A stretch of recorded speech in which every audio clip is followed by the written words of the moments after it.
Daniel was 42 years old. For 15 of those years, he had built Aperture. He had laid the tile himself in the beginning, a dark slate that drank the light. He had sanded the reclaimed oak for the tables, feeling the grain raise under his hands. He had designed the kitchen with the obsessive precision of a watchmaker, mapping the flow of bodies and plates through the chaos of service, ensuring every station was exactly 17 steps from the walk-in cooler. It was not a business. It was a functioning ecosystem he had willed into existence through labor and relentless attention. For 10 years, he had tried to build a life with Clara with the same care. He bought the house she wanted, a restored Victorian with a wide porch and windows that caught the morning sun. He funded the charities she supported. He endured the friends she collected, people who spoke in soft, dismissive tones about his work, calling it a craft, a passion, something quaint and unserious. Then, on a Tuesday night in October, when the air held the first real chill of autumn, his wife and her boyfriend sat at table 7, the best seat in the house, a corner banquette with a clear view of the entire dining room. They ordered the tasting menu, the one Daniel had spent a month perfecting. They drank a bottle of Sancerre he had personally sourced from a small vineyard in the Loire Valley. They were confident, insulated by the low hum of conversation and the clink of silver on porcelain, unaware that every person who served them, from the busboy clearing their plates to the general manager who approved their check, was loyal not to the customer, but to the man who had built the room around them. They thought they were invisible. What Daniel did next would not be loud, or fast, or angry. It would be methodical. It would be quiet. And it would cost them everything. If you have ever had your world dismantled piece by piece, let us know where you are watching from in the comments below, and subscribe for more stories of quiet, calculated justice. The life Daniel built was one of discipline. His alarm sounded at 4:30 a.m., a flat, digital tone in the stillness of the house. He would rise without disturbing Clara, who slept on her side, turned away from him, a posture that had become so familiar he no longer registered its meaning. He would dress in the dark, his movements economical, practiced. By 5, he was in his car, a 10-year-old sedan that was meticulously maintained but devoid of any luxury. He would drive through the sleeping city to the wholesale markets, the car's headlights cutting through the pre-dawn gloom. There, he moved among the crates of produce and the iced beds of fish not as a customer, but as a collaborator. He knew the fishermen by name. He knew the farmers' children. He did not haggle on price. He inspected for quality. He would hold a scallop in his palm, feeling its weight and density. He would snap a green bean and listen for the crispness of its report. This was the foundation. The quality of the raw material was non-negotiable. Everything else, the technique, the plating, the service, was built upon this. By 7, he was at Aperture, unlocking the front door. The dining room was silent, the chairs upturned on the tables like sleeping animals. He would walk the floor, his hand trailing along the back of a banquette, checking for a wobble in a table leg, a scuff on the baseboard. In his office, a small, windowless room behind the kitchen, he would begin the day's real work, the numbers. Invoices, payroll, profit and loss statements. He tracked every dollar with the same focus he gave to a grain of salt. He knew the precise cost of a single sprig of thyme. This was the part of the business no one saw. It was the load-bearing structure hidden behind the drywall. It was unglamorous, and it was everything. His staff would begin to arrive around 9. The cleaners first, then the prep cooks, then the servers and sommeliers. He greeted each of them with a nod, a quiet morning. There was no performance of authority. He did not need to raise his voice. His presence was enough. They were a crew that had been with him for years, many since the beginning. They had seen him work 16-hour days for months on end to keep the doors open during the first winter. They had seen him personally cover a server's rent when her mother fell ill. Their loyalty was not purchased, it was earned. It was a form of capital more valuable than anything in his bank accounts. He was unaware of how soon he would need to liquidate it. Clara had come into his life when Aperture was just beginning to find its footing. She was a curator at a small art gallery, beautiful and possessed of a social grace that Daniel, in his quiet intensity, lacked. He was captivated by the way she moved through a room, the way she could orchestrate a conversation. She seemed to fill a space in his life he hadn't known was empty. He had pursued her with the same single-minded focus he applied to everything. For her, he learned to take nights off. He learned to talk about things other than food costs and purveyor relationships. He learned to navigate the world of gallery openings and charity galas, standing beside her, feeling like an observer in his own life. She loved the restaurant's success. She loved being known as the wife of the brilliant chef owner of Aperture. She would bring her friends, holding court at table 7, accepting the compliments on his food as if they were her own. But she did not love the work itself. She saw the hours he spent as a rejection of her. The calluses on his hands, the smell of garlic and stock that clung to him even after a shower, the exhaustion that settled deep in his bones. She saw these not as evidence of his dedication, but as a flaw in his character. A choice he made over her, day after day. In the last year, a new name had entered her vocabulary. Julian. He was a financial consultant, she said. Brilliant. He was helping one of her charity boards with their endowment. He was witty. He was sophisticated. He understood, she implied, the world she belonged in, a world beyond the heat and noise of a commercial kitchen. Daniel would listen, nodding, as he dried a plate or sharpened a knife. He heard the admiration in her voice. He felt a dissonance, a subtle vibration of untruth, the same feeling he got when a supplier tried to pass off day-old fish as fresh. He did not challenge her. He did not ask questions. He filed the observation away, placing it in a mental inventory of small, unsettling details. A receipt for a lunch he wasn't told about. A phone call she took in another room, her voice dropping to a murmur. He did not believe his wife was a liar. He simply observed that her story had begun to develop inconsistencies. He believed in patterns. In finance, in cooking, in life. And a new pattern was emerging. It was faint, but it was there. He continued his routine, rising in the dark, driving to the market, running his restaurant. He operated on the belief that consistency and hard work were the solutions to all problems. He believed that if he just kept building, shoring up the foundations of his life, it would hold. He was wrong. The call came on a Tuesday. It was 8:14 p.m. Daniel was at home, a concession he had started making to Clara one night a week. He did not rest. He sat at the small desk in their spare bedroom, the surface neat, and reviewed the week's invoices. The numbers were good. Food costs were holding at 28%. Labor was steady. A large party had just paid their bill, a healthy four-figure sum that would settle into his account in 2 business days. The house was quiet. Clara had told him she was attending a fundraising dinner for the museum. He had accepted this, as he always did. His phone, which sat face down on the desk, vibrated once. A short, sharp buzz. He picked it up. It was a text from Marco, his general manager. Marco had been with him for 12 years, starting as a busboy and rising through the ranks on the strength of his quiet competence and unwavering loyalty. The text was 5 words. Table 7. You need to see this. Daniel's posture did not change. His breathing remained even. He texted back a single character. A moment later, his phone buzzed again. A picture appeared on the screen. It was taken from the small security camera positioned above the bar, the one that gave a panoramic view of the dining room. The resolution was grainy, but the image was perfectly clear. It was table 7. It was Clara. She was laughing, her head tilted back, her hand resting on the white tablecloth. Across from her sat a man in a well-tailored suit, his hair artfully styled. He was leaning forward, his own hand covering hers. It was an act of casual, confident possession. Daniel had never seen the man's face before, but he knew, with absolute certainty, that it was Julian. There was an intimacy in the frame that was irrefutable. It was not the body language of colleagues or friends. It was the placid intimacy of lovers who believed they were safe. Daniel stared at the image. He felt nothing.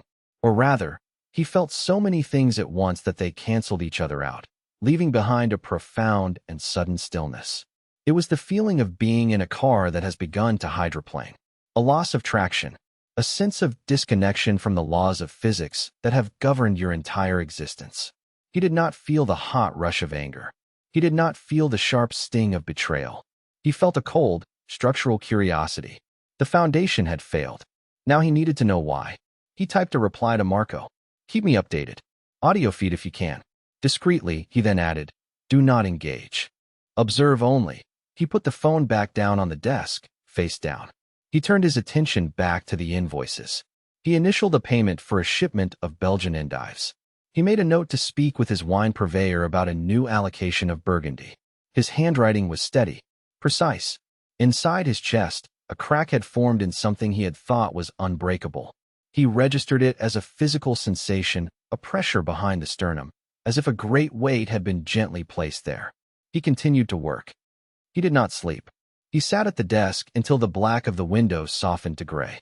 Clara came home just after midnight. He heard her keys in the lock, her soft footsteps on the stairs. She looked into the spare room, her face framed by the doorway. "Danny, you're still up?" she asked, her voice a performance of wifely concern. "Just finishing up," he said, not looking up from his papers. "How was the dinner?" "Oh, you know," she said, a wave of her hand dismissing it. "Long speeches. The salmon was overcooked," she smiled. "Made me miss yours," he nodded, a small, tight movement of his head. She hesitated for a moment, waiting for a response that did not come. Then she turned and went to their bedroom. He listened to the sounds of her getting ready for bed, the running water, the soft click of a jewelry box. He sat in the silence that followed. He did not move for over an hour. He was conducting an inventory. It was a process he used in the kitchen when a service went wrong, a mental checklist to diagnose the failure. What do we know? Clara is having an affair with a man named Julian. They are comfortable enough to have dinner in his own restaurant. They believe they are undetected. His staff is loyal to him, not to her. Marco is his eyes and ears. What do we not know? The duration of the affair. The depth of it. The motive. Is it emotional? Is it financial? What is their objective? This last question was the most critical. People like Julian, people with that easy, predatory confidence, always had an objective. The affair was not the plan. It was a mechanism for the plan. He stood up. His joints ached from sitting for so long. He walked to the kitchen and poured a glass of water, his movements slow and deliberate in the dark house. He looked out the window at the street, at the houses of his neighbors, their windows dark. He felt a profound sense of isolation, as if he were encased in a block of clear, cold ice. The grief was there, somewhere deep, but it was inaccessible. It was buried under layers of procedural thought. He was not a husband whose wife was cheating on him. He was an operator whose system had been compromised, and his first priority was not to feel, but to understand the nature and extent of the breach, to contain the damage, and then to resecure the system. The anger would come later. The pain would come later. For now, there was only the cold, clear light of analysis. He had been a fool. He had mistaken her restlessness for unhappiness with their life, when it was, in fact, a simple, avaricious boredom. He had tried to fix it by working harder, by providing more, by building the walls of their life higher and thicker. He saw his error now. He had been reinforcing a structure that was already rotten from within. The work ahead was not reconstruction. It was demolition. The next morning, Daniel's alarm sounded at 4:30 a.m. He rose, dressed in the dark, and left the house while Clara slept. His routine was a comfort, a set of actions so ingrained they required no thought. It was a scaffold he could cling to while the world beneath him dissolved. At the market, he was perhaps 5% slower in his inspections, his focus not quite as sharp. The fishmonger, a man named Sal who had known him for a decade, looked at him closely. "You okay, Danny?" "You look tired," Daniel nodded. "Long night with the books," he said. It was not a lie. He arrived at Aperture at his usual time. The silence of the dining room felt different today. It felt heavier. He went to his office and sat at his desk, but he did not look at the invoices. He waited. At 9:15, Marco knocked softly on the door and entered, closing it behind him. He did not speak. He placed a small, unlabeled USB drive on the desk. From the audio recorder at the service station next to their table, Marco said. His voice was low, freighted with apology, as if he were somehow responsible. "The ambient noise is high, but you can make it out." Daniel looked at the small piece of plastic. It contained the truth. He felt a sudden, intense reluctance to hear it. It was one thing to see the image, to know the fact of the betrayal. It was another to hear its texture, its tone. "What did they say, Marco?" he asked. His own voice was steady. Marco's gaze dropped to the floor. "They talked about you," he began. "Julian. The man." He referred to the restaurant as your little project. He was laughing. "He said it was a cash cow and that you were too simple to know what to do with it." Marco paused, and when he looked up, his eyes were hard. Clara agreed with him. "She said you were married to the kitchen." She said. She said it was time she got her share of the profits. They discussed financials. They mentioned a joint savings account. The number they quoted was $350,000. They talked about moving it. They talked about her leaving you after they had secured the funds. Julian was advising her on how to maximize her settlement in a divorce. Marco's report was concise, brutal. He delivered it like a surgeon giving a terminal diagnosis. He omitted nothing. Daniel picked up the USB drive. He did not need to listen to it now. Marco's summary was enough. The words echoed in the small office. Little project, simple, her share, the motive was no longer a mystery. It was not a crime of passion. It was a business transaction. He had not been cheated on. He had been targeted for acquisition. Thank you, Marco, Daniel said. The words felt inadequate. You did the right thing, he's not one of us, Marco said, and the meaning was absolute. It was not about the affair. It was about the disrespect to the work, to the place they had all built together. Daniel nodded. The inventory in his mind updated. He now knew the duration, the depth, and the objective. The breach was critical. The plan was in motion. He was behind. He needed to move faster. He picked up his phone and made 2 calls.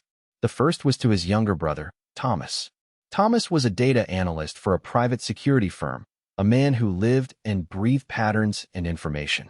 Tom, he said when his brother answered. I need you to look into someone for me. Julian Croft. CROFT. I need to know everything. Financials, personal history, associates. I need it yesterday. The second call was to a number he had not dialed in 3 years.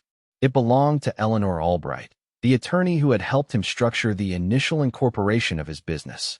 She was notoriously difficult to reach, a shark in a city of minnows. She answered on the 3rd ring. Daniel, she said, her voice crisp. This must be important. It is, he said. I need to see you. Today, there was a pause, the rustle of pages. I have a cancellation at 4 p.m., she said. Be there. The calls were made. The machine was beginning to turn.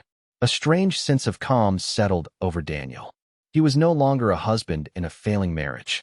He was a commander assessing a battlefield. He was back in his element. Thomas delivered his report in less than 6 hours. It arrived not as an email, but as a link to a secure, encrypted server. The file was password protected with the name of their childhood dog.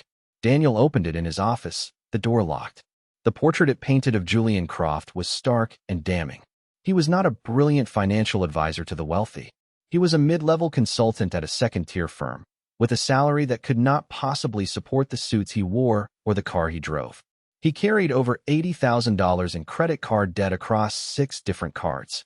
He had 2 failed tech startups behind him, both of which had dissolved in lawsuits from unpaid investors.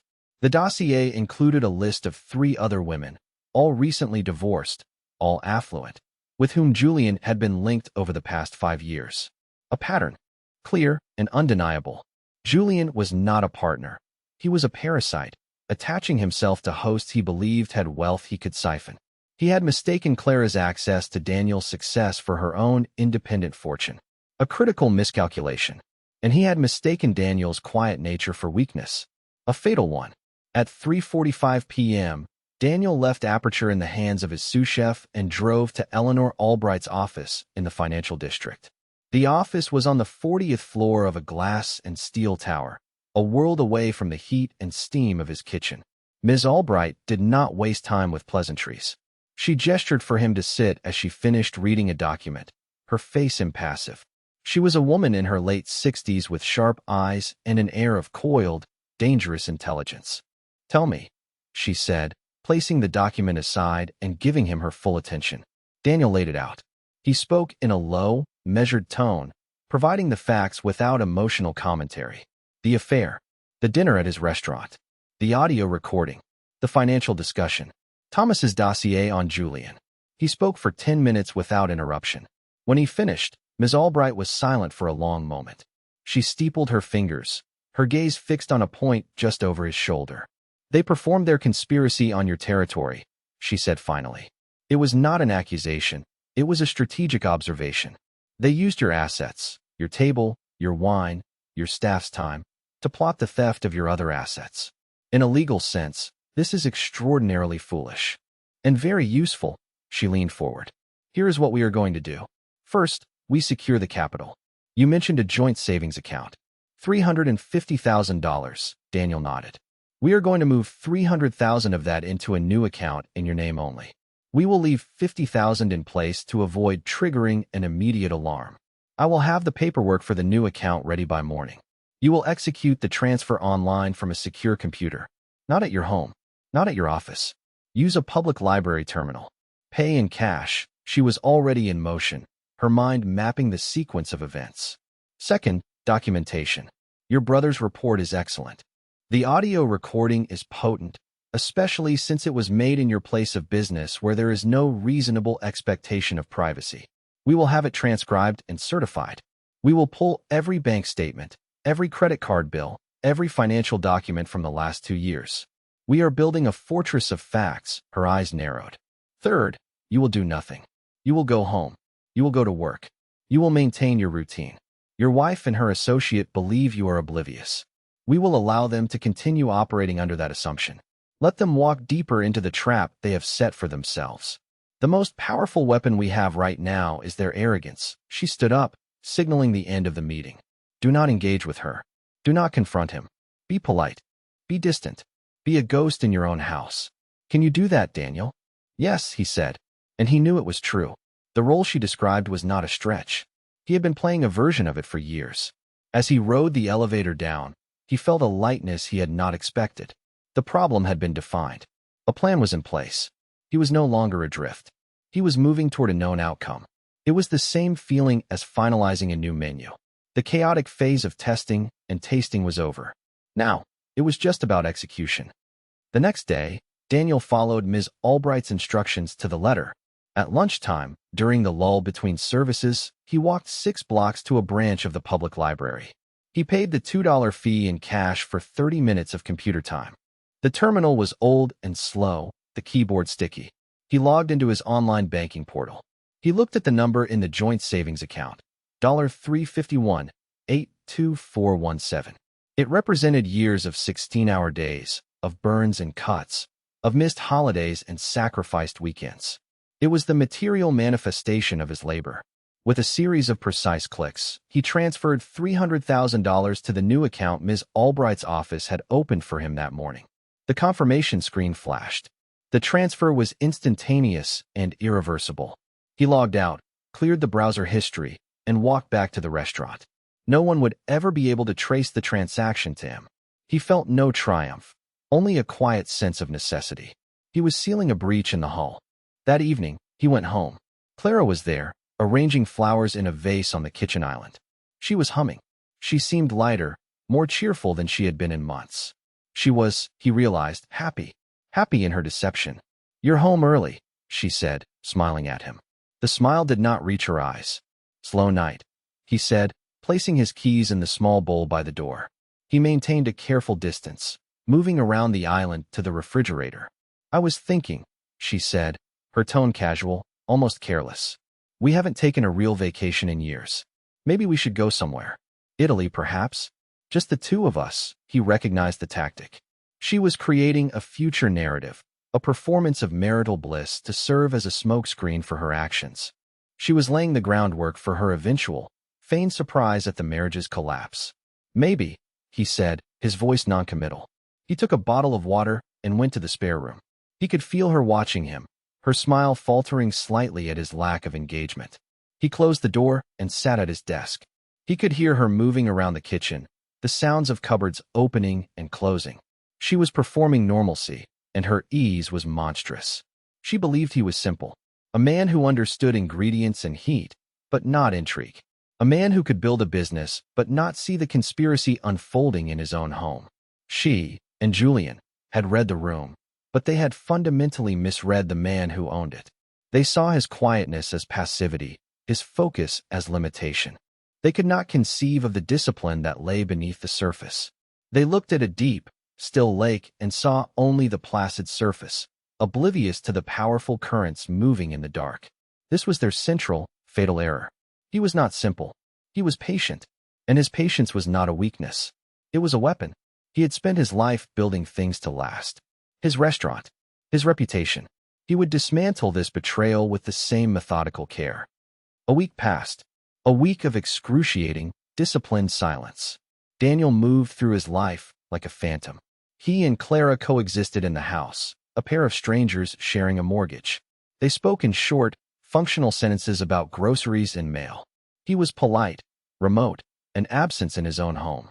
He could see the frustration building in her. His passivity was ruining her script.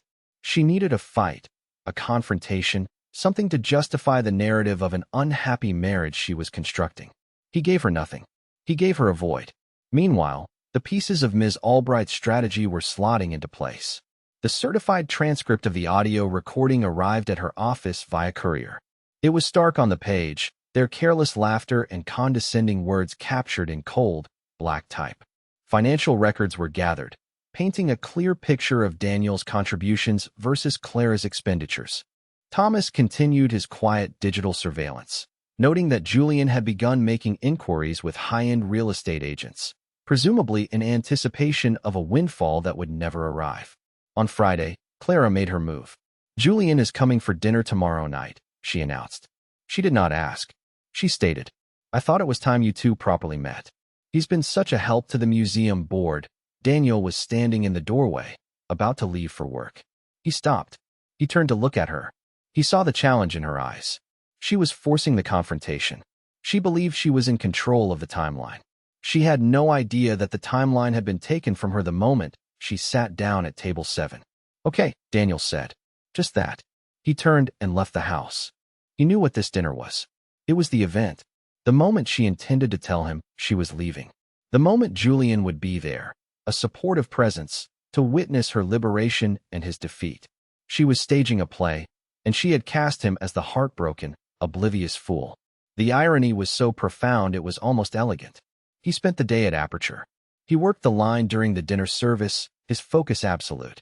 He was an island of calm in the controlled chaos of the kitchen, expediting orders, checking every plate before it went out. His hands and mind moved with fluid precision. He was in his element, a place where the rules were clear and excellence was the only standard.